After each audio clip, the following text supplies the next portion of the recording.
Ladies, gentlemen, geeks of all ages, you are now entering BJ Shea's Geek Nation. Welcome. Geek Nation Special Ops.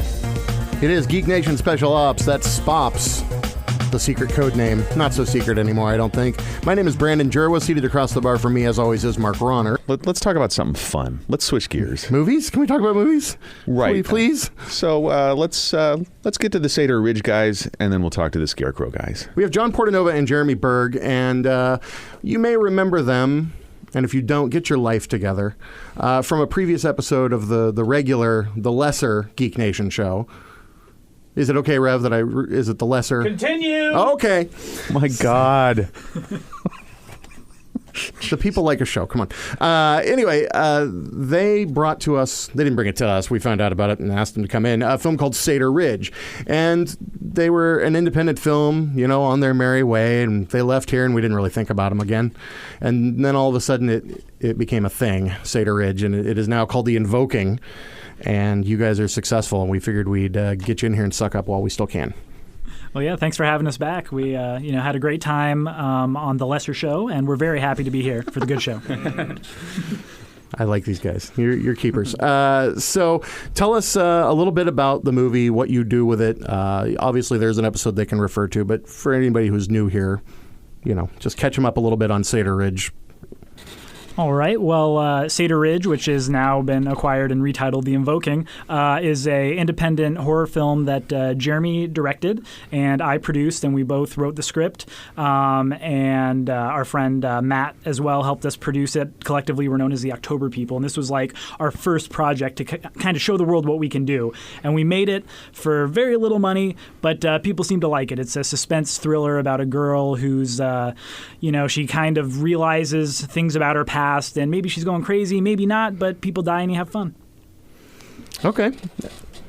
Anything to add, director? That is a pretty good synopsis, actually. I got to hand it to John. Like John said, we made it to show people what we could do. It was sort of our first feature. We'd done a lot of shorts before, and we definitely wanted to make a full feature-length film. And it was definitely time, and we wanted to go the horror route because we love the horror genre. And we just wanted to make that slow burn psychological horror movie that people could really get into and really get under your skin and be unsettled by. So when you were here previously, you were hitting some festivals, right? Showing the movie out, and it was getting a really good reception. What the hell happened? How did we get from you guys are showing your movie around and now all of a sudden it has a different title and it's being picked up? Who picked it up? How did this come to happen?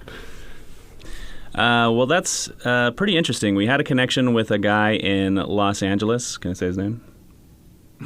Jesse Badget from Ruthless Pictures. He saw our movie, and he really liked it. So he made it sort of his purpose to try to get us distribution because he had some connections, so he really wanted to help us out.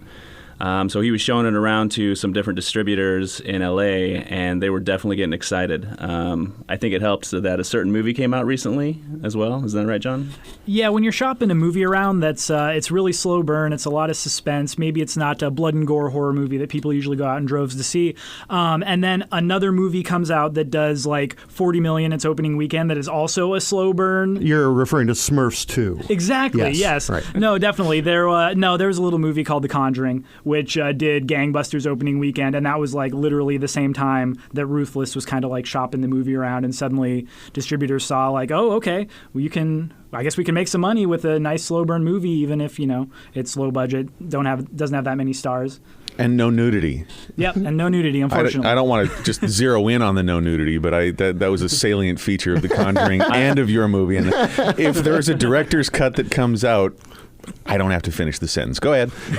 Thank you, Mark. Now, that was a 2-for-1 review right there of The Conjuring and The Invoking. Have you had any of the ridiculous sort of cliched Hollywood encounters about the movie? Like, it'd be great, but we got to get Brad in here. We got to get Brad to play that part. And maybe we could, maybe we could spice it up and get Rob Zombie on the soundtrack or anything like that. Did you have any of those Hollywood douchebag meetings?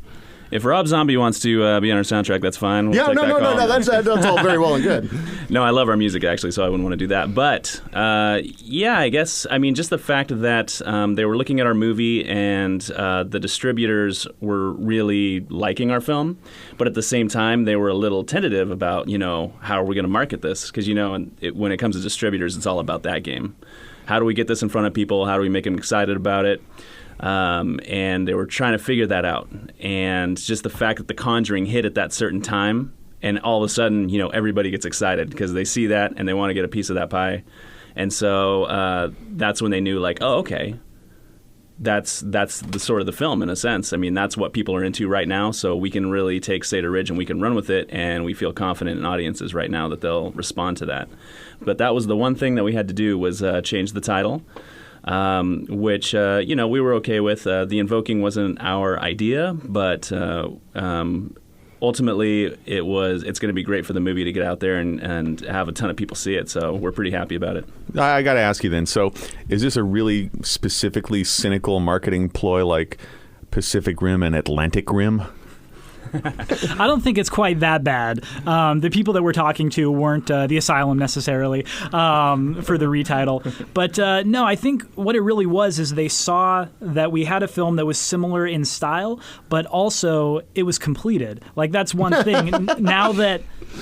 So The Conjuring comes out and does gangbusters. You could make a movie that's a similar style. But it would take a while. It would take a while, right. And it would come out, a year later. This is something that's done and, 100% completed. All they had to do was figure out a way to market it, and it can be out, in a few months. We don't have any kind of release date or anything like that, but it will be coming out soon. So they can kind of ride on this wave of more psychological suspense over gore kind of horror. Because, just this weekend, Insidious 2 did amazing as well. So it's like people are still on that wave. Mm-hmm.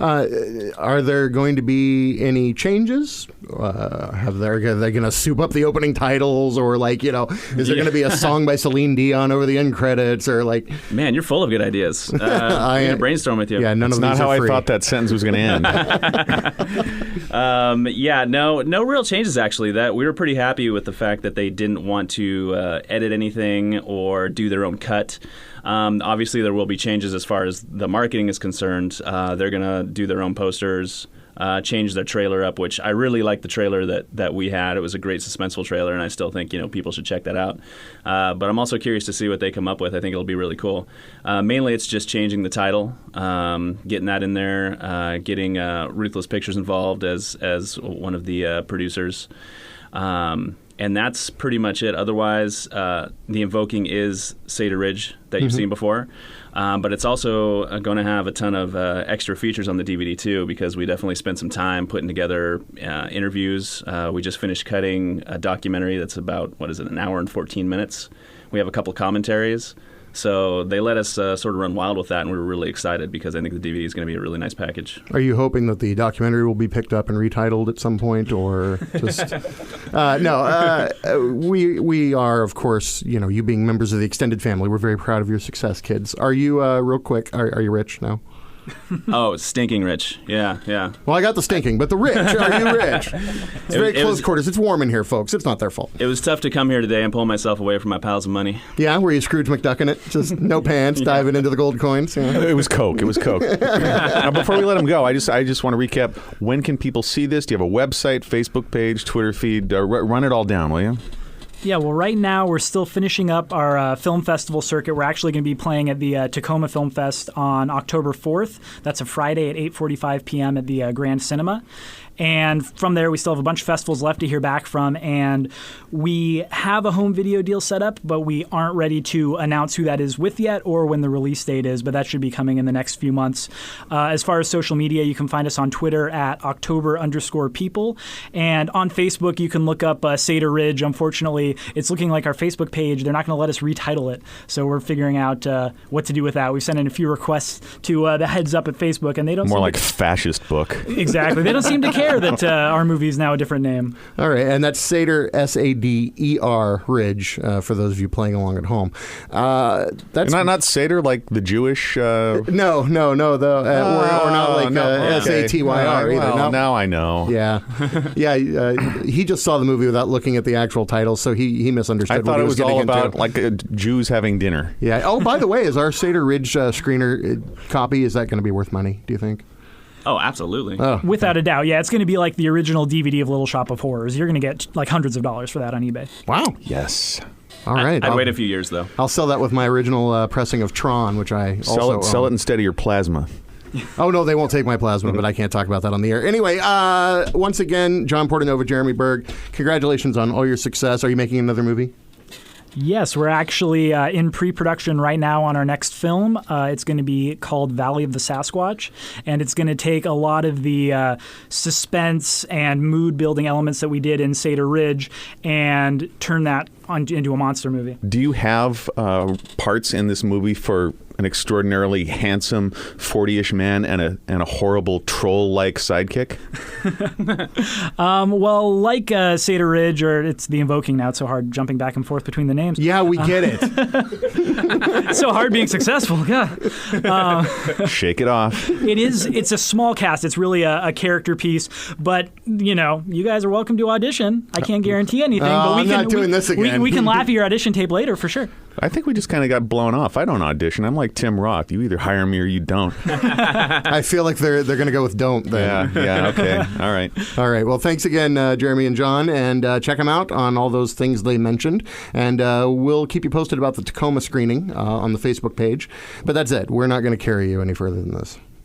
Oh, okay, really? Because now I'm thinking that you're going to be begging us to carry you, but that's... Well. Here, jump on our coattails. I'm a bigger man. I don't know that your coattails can sustain me.